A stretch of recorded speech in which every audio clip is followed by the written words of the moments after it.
ayan guys, magandang umaga sa ating lahat dyan. At salamat nga pala sa mga nag-subscribe dito sa aking channel. Okay, sa umagang ito ay papasok tayo sa ating trabaho.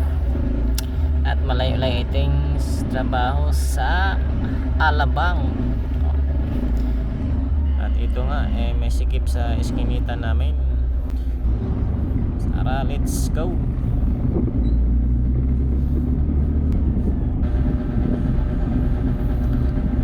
So, muli salamat nga pala sa mga nag-subscribe, no.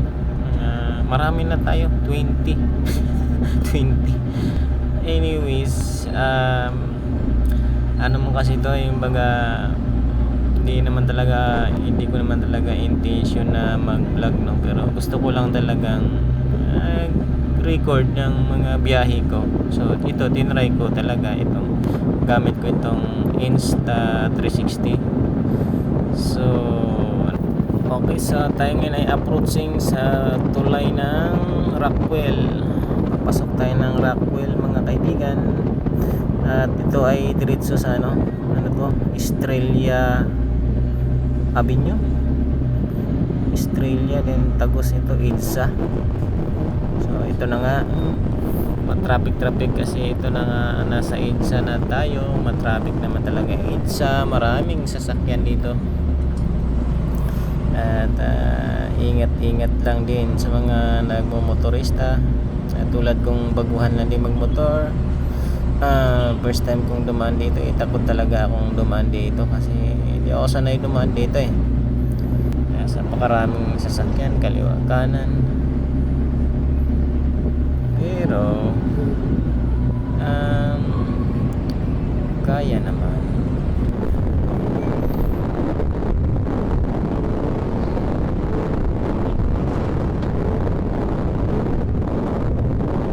So ayan, dito tayo ngayon papasok sa Buendia na ito. Buendia Station. Ngayon approaching tayo ng Ayala Tunnel. Ayun, pasok tayo ng Ayala Tunnel. Okay. So ito na nga, traffic na. Ito na po ang tunnel ng Ayala. Dadaan tayo sa ilalim. Ito nga pa lang sa kaliwa ay daanan ito ng bus, no? Pero dahil sa traffic, ako may natatakot dumaan dito dahil syempre sa dami ng sasakyan dito. So napakainit dito kapag traffic, pero wala ka talagang magawa kasi ito lang yung medyo mabilis at dadaan. May ibang daan lang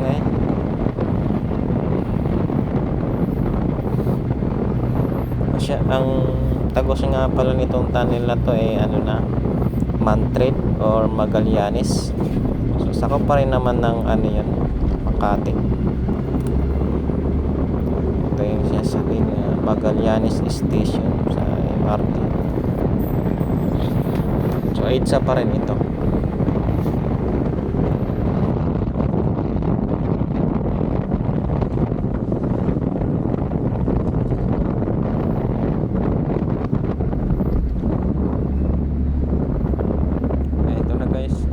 Mantred Magallanes Station ng MRT.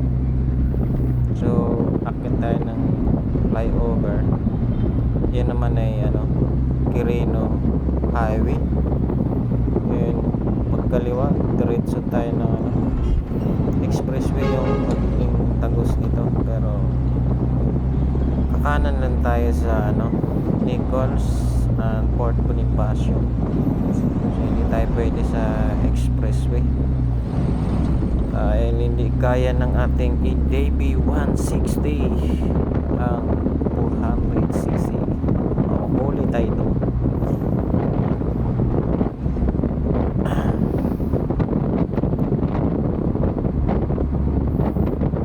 So guys, Magallanes itong area na ito. Pagbaba na ito Quirino Highway.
pwede ka doon sa kabila, kanan na kanan.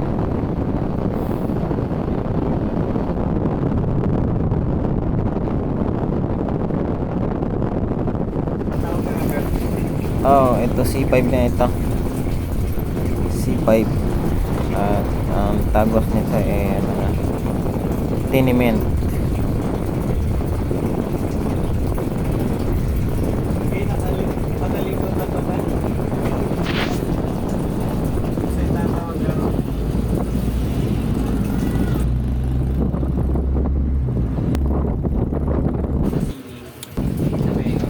Papasok na pala tayo ng FTI na kasi may susunduin tayo dyan, may susunduin akong katrabaho ko, sasabay sa akin pagpasok. Si shout out nga pala sa katrabaho ko, si Richard Antibo. So hintayin natin siya dito sa Arca Terminal, dito na sa bandang labas, kaya bawal tayo pumasok doon.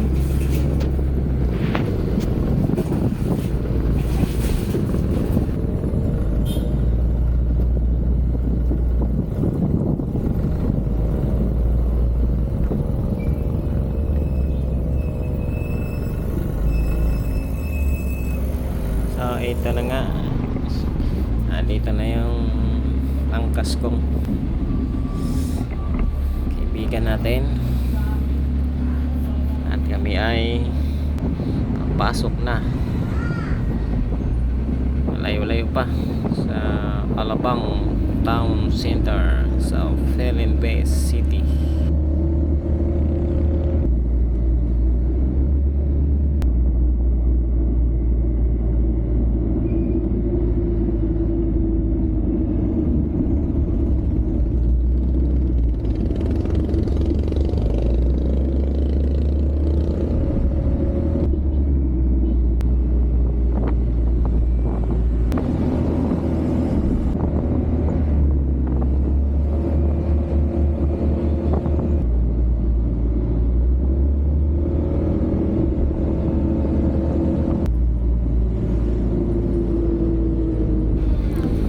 Ayun, papasok na tayo ng Bikutan. So dito na tayo ngayon sa Bikutan, mga kaibigan. Medyo hindi traffic ngayon na. Pag dumadaan ko dito, laging traffic. At ito na nga ang alam kong Bikutan, yung tawiran na ito.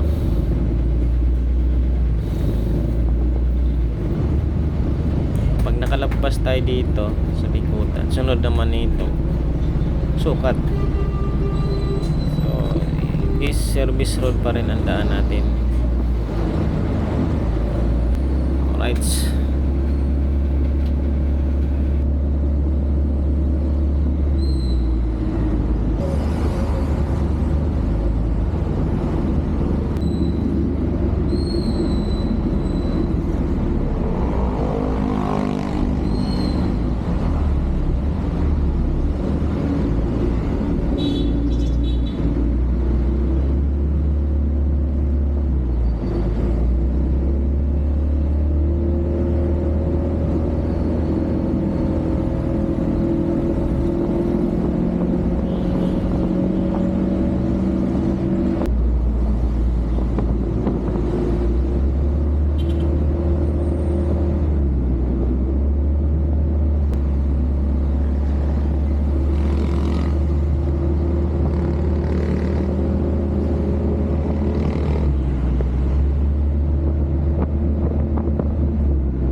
So ayun, dito na nga tayo sa Sukat, mga kaibigan.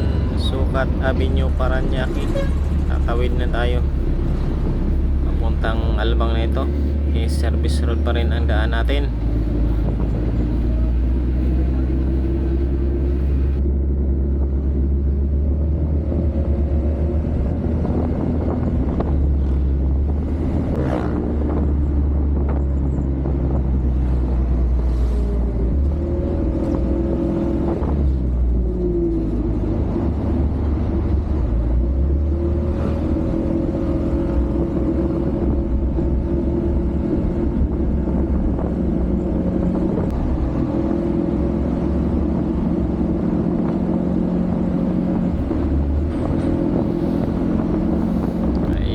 malapit na tayo. Nandito na tayo sa Alabang.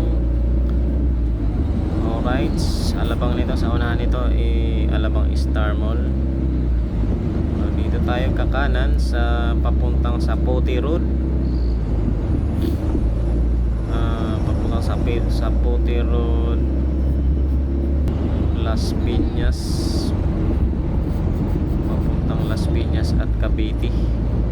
So dito kakanan tayo dito, pero syempre hindi na tayo abot doon sa Las Piñas. Sa Philippines lang tayo mga kaibigan.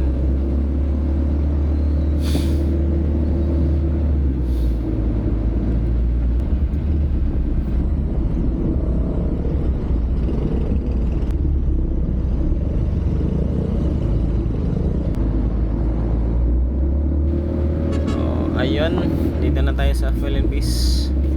Dito tayo sa Corporate Avenue, Philippines City. Malapit na tayo sa work. Mga ilang 1 minutes na lang kapag parking na tayo.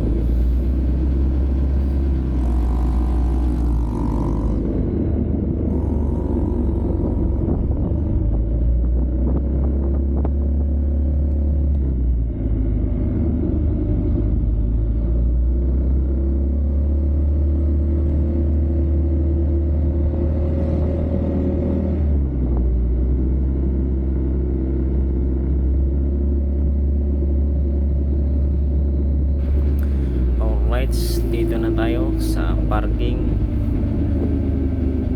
at magbayad muna tayo ng 50 pesos. Ayan po pala si Richard Antibo, yung angkas kong katrabaho. Paunahin ko na siya sa office kasi ako'y matagal pa, magmi-make up pa ako, magbibihis pa pala, mag-make up. Alright, yan palang yung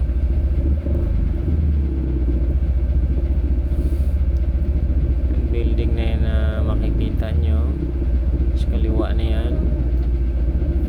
Ayan, building na yan, dyan lang, dyan ang opisina po. So sige guys, thank you.